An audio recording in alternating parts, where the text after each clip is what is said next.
안녕하세요. 혹시 나는 왜 이렇게 남 좋은 일만 하다가 이용당하는 느낌이 들지? 뭐 이런 생각 해보신 적 있으신가요? 네, 아마 꽤 많으실 거예요. 오늘은 정말 많은 분들이 고개를 끄덕이실 만한 주제, 바로 이 착한 사람의 딜레마에 대해 좀 깊이 파고 들어보려고 합니다. 네, 저희가 받은 왜 착한 사람일수록 이용당할까 이 글을 바탕으로요. 그 착함 뒤에 숨어있는 심리, 또 무의식적 패턴까지 한번 같이 살펴보겠습니다.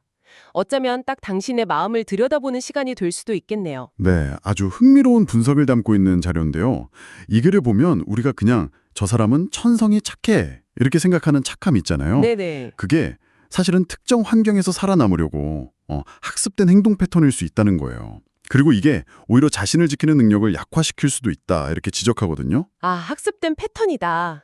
그래서 왜 이런 일이 반복되는지 그 뿌리부터 한번 파헤쳐보죠. 네, 좋습니다. 이 자료에서 보면요. 가장 먼저 딱 짚는 게 어린 시절 경험이더라고요. 오, 맞아요. 유년기 환경. 예를 들면 뭐 부모님 사이가 안 좋아서 그걸 좀 누그러뜨리려고 애쓴다거나 아니면 칭찬받고 싶어서 혹은 미움받기 싫어서요. 네, 그렇죠. 그래서 착한 아이 역할을 스스로 맡았던 경험들이요. 뭐 속상해도 울지 않고 억울해도 참고 늘 웃는 얼굴. 이걸 막 유지해야 했던 아이는 커서도 남들 기분을 먼저 살피게 된다는 거죠. 바로 그 지점이에요. 중요한 건 그게 그 당시에는 나름의 생존 전략이었다는 거거든요. 아, 생존 전략. 네, 사랑받고 또 관계를 깨뜨리지 않기 위한 최선의 선택이었을 수 있어요. 처음엔 효과가 있었겠죠. 그랬댔죠. 어릴 때는. 근데 이게 성인이 되어서까지 쭉 이어지면 이 패턴이 고착화되면요. 타인 요구에 맞추느라 정작 내 감정, 내 욕구는 계속 뒤로 밀리는 거예요. 아, 그러니까 내가 진짜 뭘 원하는지 물어볼 기회조차 없게 되는 거네요? 네, 자료에서도 이 착함이 그냥 타고난 게 아니라 후천적으로 학습된 결과일 수 있다는 점을 계속 강조하고 있습니다. 그렇군요. 그럼 이 패턴이 구체적으로 어떤 심리적인 특징으로 나타나는 걸까요? 자료에서는 여러 가지를 얘기하는데 핵심은 자기보호 기제가 약하다는 거예요. 자기 보호 기제 약화.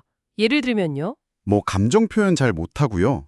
특히 거절하는 거 있잖아요. 그걸 되게 힘들어하고 거절하면 막 죄책감을 크게 느끼는 거죠. 아, 맞아요. 거절 못하는 사람들 많죠. 네, 그리고 다른 사람 기대에 어떻게든 부응하려고 애쓰고 작은 갈등이라도 생길까 봐 막 피하려고 하고요. 심지어 그 자료 보니까 거절하는 것 자체를 내가 나쁜 사람이 되는 것이랑 똑같이 여긴다고 하더라고요. 정확해요. 결국 그 좋은 사람이라는 이미지, 그 평판을 지키려고 자기 경계를 계속해서 무너뜨리는 악순환에 빠지는 거죠. 아, 악순환이네요, 정말. 네. 속으로는 불편해도 그냥 아유 괜찮아 하고 넘어가 버리고 혹시나 이기적으로 보일까 봐 당연히 내가 요구할 수 있는 것도 말을 못 해요. 이런 경험이 계속 쌓이면 자존감은 점점 낮아질 수밖에 없고요. 그러다 보면 어느 순간 이게 내 인생이 맞나? 이런 공허함을 느끼기 쉬운 거죠. 아, 듣기만 해도 좀 답답한데요. 근데 여기서 좀 더 섬뜩한 얘기가 나오더라고요. 어떤 거죠? 이용하는 사람들은 이런 성향을 귀신같이 알아챈다는 거예요. 아, 네. 그렇죠. 본능적으로 안다고 하죠. 특히 이 자료에서는 그 다크 트라이어드 성향이라고 하던데 나르시시즘이나 사이코패스처럼 공감 능력이 좀 부족하고 남을 조종하려는 경향이 있는 사람들이요. 네, 맞습니다. 이런 사람들이 거절 잘 못하는 사람을 본능적으로 딱 알아보고 의도적으로 접근해서 이용한다는 거예요. 네.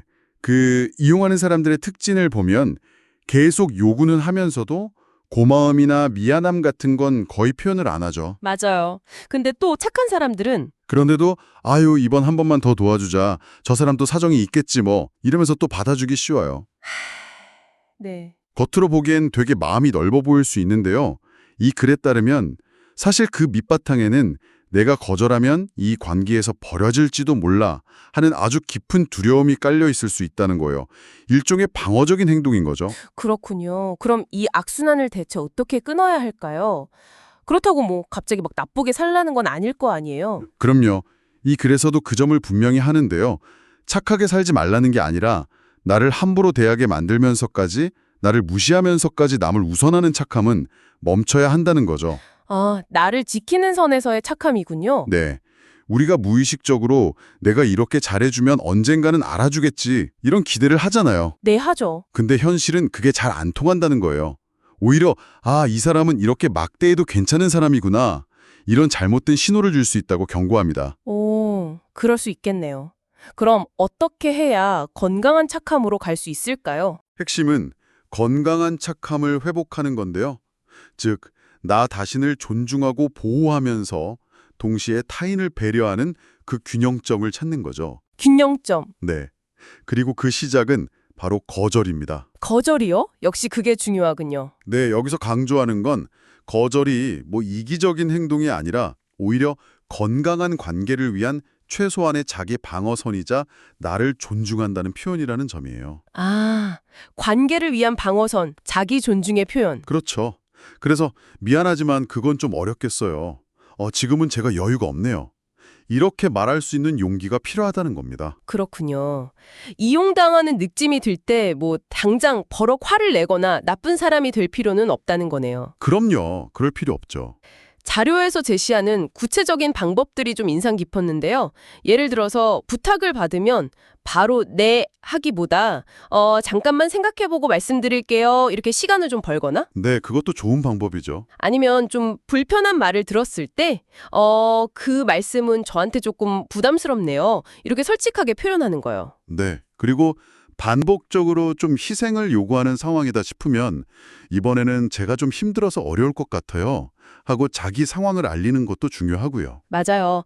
처음에는 이게 좀 어색하고 막 죄책감 되고 그럴 수도 있겠어요. 당연하죠. 엄청 불편할 수 있어요. 하지만 이런 작은 시도들, 작은 변화들이 쌓여서 결국 희생만 하는 착한 사람이 아니라 자기 존중감이 있는 괜찮은 사람으로 변화하는 중요한 밑거름이 될 겁니다. 아, 자기 존중감 있는 괜찮은 사람. 좋네요. 네. 결국 내가 나를 존중하는 모습을 보여야 다른 사람들도 나를 존중하게 되니까요. 쭉 나눠보니까 진짜 착함이라는 건 결국 나를 지키는 어떤 단단함에서 시작되는 거구나. 이걸 다시 한번 생각해 보게 되네요. 맞습니다. 여러분의 그 따뜻한 마음은 정말 소중한데요. 하지만 그 마음을 계속 지켜나가기 위해서라도 때로는 자기 자신을 먼저 돌보는 게 꼭 필요한 것 같아요. 그럼요. 오늘부터 아주 사소한 것 하나라도 괜찮으니까요. 당신의 마음을 우선순위에 두는 연습 한번 시작해 보시면 어떨까요? 기억하세요. 당신이 거절한다고 해서 나쁜 사람이 되는 건 절대 아닙니다. 여전히 좋은 사람이에요. 네. 마지막으로 제가 이런 질문을 한번 던져보고 싶네요. 혹시 여러분의 관계 중에 이 관계에서는 내가 좀 손해보는 것 같아, 나만 너무 애쓰는 것 같아, 이렇게 느껴지는 관계가 있으신가요? 한번 떠올려 보게 되네요. 만약 있다면 이번 주에 한번 분노나 서운함 이런 감정 말고요. 그냥 오롯이 당신 자신을 존중하는 마음으로 딱 하나만 아주 작은 경계 설정을 한번 실천해 보는 건 어떨까? 한번 생각해 보는 시간을 가져보시면 좋겠습니다. 아주 작은 경계 설정이요? 네. 그것이 아마 더 건강한 관계로 나아가는 정말 의미 있는 첫걸음이 될 수 있을 겁니다.